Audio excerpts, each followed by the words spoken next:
This is the DIY Garden Minute by Spoken Garden, teaching you tips and tricks for your garden in 1 minute. Find more 1-minute topics at spokengarden.com/podcast. Today's topic is lavender care, a mini plant profile. Lavender is both a great garden plant and wonderful aromatic herb. It comes in 3 distinct types: English, French, and Spanish.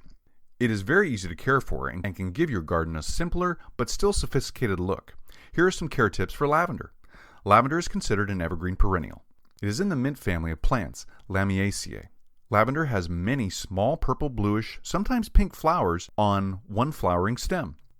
Lavender blooms during the summer and some varieties can flower into the fall. Generally, most species and types grow in sunset zones 2 to 24 and USDA hardiness zones of 5 to 10. Lavender prefers full sun, likes well-draining and rocky soil, and needs moderate watering. Lavender is native to the Mediterranean region, the Canary Islands, and Madeira. Lavender take a low level of maintenance, thriving in rock types of mulch and in more arid climates. Some pruning is required, and they respond well to shearing and hedging. And that's your mini plant profile. You can find other 1-minute topics on our podcast page at spokengarden.com/podcast. Also find us on Instagram or Pinterest under @SpokenGarden, all one word, to follow or leave us a comment.